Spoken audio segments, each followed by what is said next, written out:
Stealing from other that's different. Stealing from your people, you're the worst of the worst, bro. And if we want to talk numbers, I done made this 20,000 in a week. His first week streaming.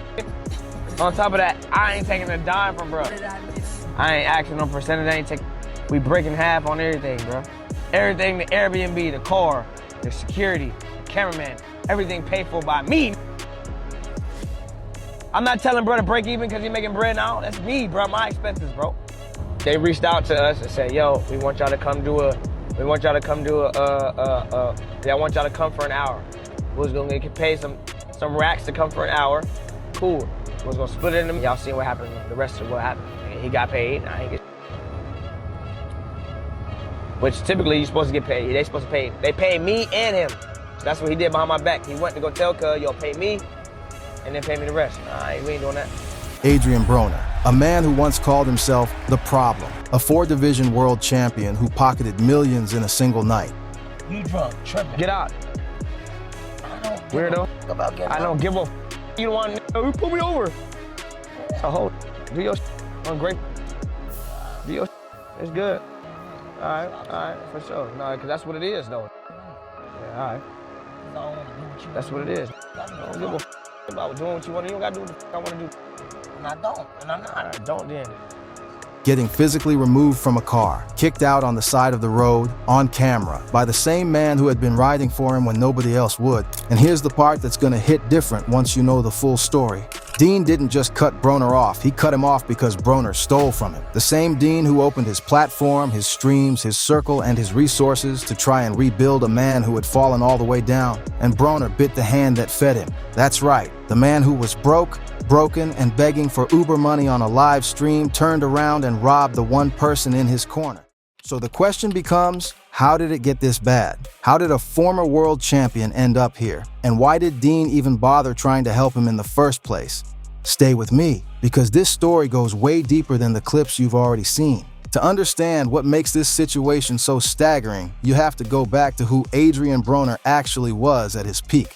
Because this wasn't just some journeyman fighter. Gentlemen, here is the 3-time world champion in 3 weight divisions, the reigning WBC lightweight world champion, and the undefeated WBA welterweight champion of the world, introducing Adrien, the Problem Broner. At his best, Broner was considered one of the most gifted boxers on the planet. 4 weight classes, 4 world titles. He was supposed to be the next Floyd Mayweather. And for a brief window, a lot of people in the sport actually believed it. In January 2013, Broner knocked out Gavin Reese in the 5th round to claim the WBA lightweight title. And the boxing world was convinced they were watching a future legend. He was fast, slick, and arrogant in the way that only the truly talented can get away with. He called himself the Problem. He wore fur coats. He walked into arenas like he already owned the sport. And then the sport started walking away from him. The losses started piling up. Marcos Maidana exposed him in 2013. Sean Porter outclassed him in 2015. And the one fight that was supposed to cement his legacy, Manny Pacquiao in 2019, ended in a unanimous decision loss so lopsided that even Broner's most loyal fans had to look away. That night, Broner reportedly walked away with somewhere in the range of $5 million. $5 million for one night. And it still wasn't enough to protect him from what was coming. By 2020, a court judgment of $783,000 came down against him. And instead of paying it, Broner went on Instagram and literally asked his followers to Venmo him $10. A judge later jailed him for contempt after he posted videos of stacks of cash online while simultaneously claiming in court documents he had just $13 to his name. $13. The same man who once flaunted private jets and designer everything. By 2024, he stepped into the ring against Blair Cobbs, a fighter most casual fans had never heard of, and lost a unanimous decision. Cobbs dropped him in the 2nd round. The judges scored it 97-91 across the board. His record moved to 35 wins, 5 losses, 1 draw. His career, for all practical purposes, appeared to be over. He hadn't fought since that night in June 2024. And that is the exact moment Deen the Great entered the picture. Now here's what the paper trail of viral clips actually shows. Deen the Great isn't a household name to boxing fans. He's a streamer. He built his platform on Kick, racking up an audience through live content, personality, and that rare ability to pull in compelling guests and create moments. And somewhere in 2025, he made a decision that would define his entire year. He brought Adrien Broner into his world. On the surface, it made sense for both of them. Deen got the clout of a legitimate 4-division world champion in his corner. Broner got access to a streaming platform with a real active audience. And more importantly, he got someone willing to vouch for him when nobody else would. Deen helped Broner get his verified badge on Kick. That might sound minor, but for someone trying to rebuild his brand from nothing, that was actual infrastructure. Access to an audience, access to revenue, access to a platform that pays streamers directly. During their streams together, individual viewer contributions reached as high as $15,000 in a single session. That is real money. That is the kind of money a man with Broner's financial history desperately needed. And it wasn't just about streaming. According to Broner himself, on a live session with Deen, he said training with Deen was going to be the thing that sparked his boxing comeback. He wanted to use Deen's platform, Deen's energy, and Deen's resources as the foundation for another run at relevance inside the ring. Deen bought in. He rolled with Broner to Las Vegas. He brought him on stream after stream. He included him in his circle, his events, his life. When they were together, the content was electric. Chaotic, unpredictable, and magnetic in the way that only real chemistry can produce. But here's what the people watching those streams didn't fully see coming. The cracks weren't just on screen, they were happening off screen too, and they were deeper than anyone realized. Now here is where the story turns. Because while the audience was watching Broner as entertainment, Deen was getting a front row seat to something much more serious. On April 17, 2025, during a stream session in Las Vegas, things went sideways in a way that couldn't be laughed off. Broner was physically prevented from getting behind the wheel of a car after a long night out. He then squared up to multiple men in a parking lot before backing down. Earlier that same night, he had posted Instagram videos in tears. In one clip, struggling to remember all of his children's names. He supports 10 children. He couldn't remember all of them in that moment. That hit different. Then came the clip that spread across boxing social media like wildfire on April 28th and 29th. Broner, on Deen's stream, turned to Deen's cameraman and said, "I don't got bread," and asked him to cover an Uber ride home. He promised to pay it back. The same stream where just hours earlier he had been telling the audience, "I'm rich already, gang, and I make my own millions." That contrast, that exact contradiction between what he was saying and what was actually happening, is what made the clip travel across every boxing corner of the internet within hours.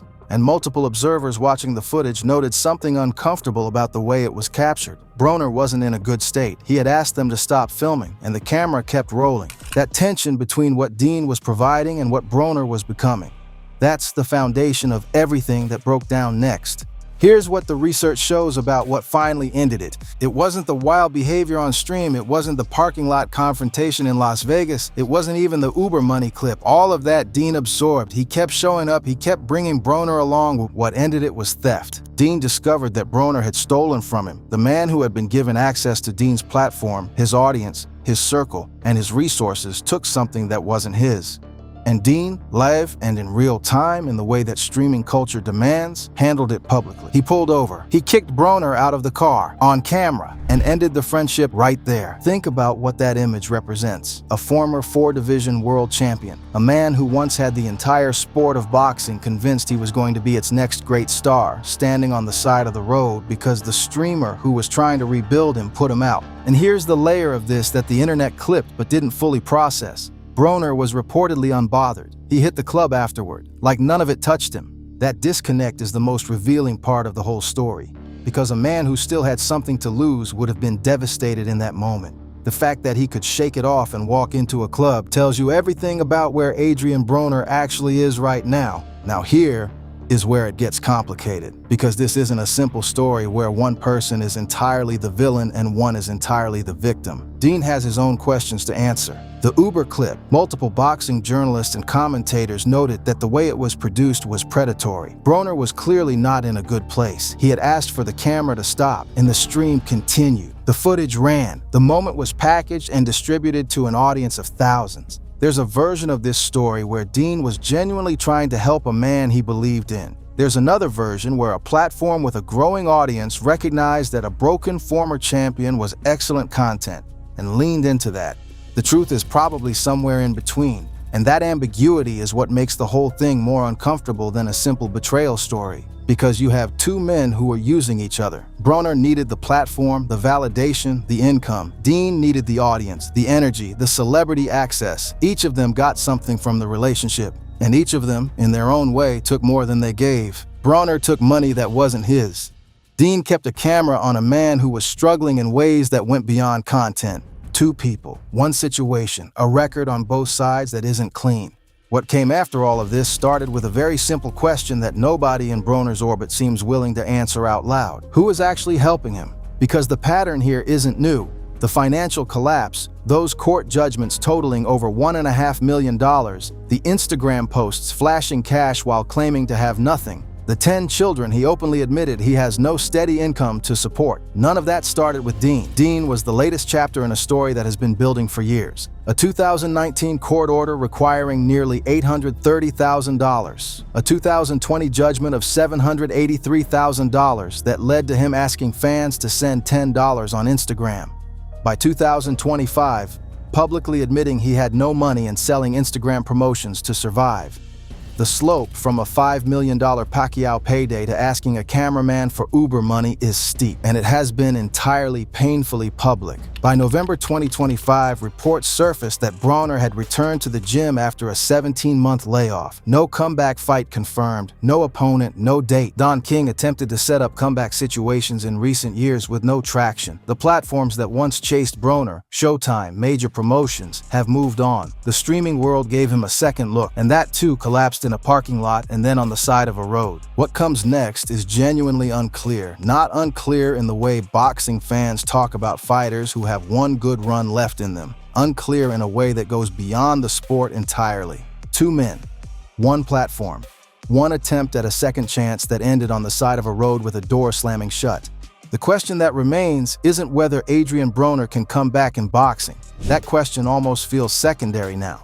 The deeper question is whether the people around him, whoever comes next after Deen, are showing up to actually help him or to film him. Because the footage going viral right now tells two stories at the same time. It tells the story of a man who betrayed someone who extended genuine goodwill. And it tells the story of a system, streaming culture, clout culture, content culture, that found a struggling legend and kept the cameras rolling. Adrien Broner said he was rich. The record shows something else entirely. Deen said he was helping. The footage raises its own questions about that too. And somewhere in the middle of all of it is a 4-division world champion who once had the entire sport convinced he was the next great thing, standing on the side of a road, unbothered, heading to a club. That image is either the most tragic thing you've seen this week, or it's the most revealing, depending on which version of Adrien Broner you still believe in.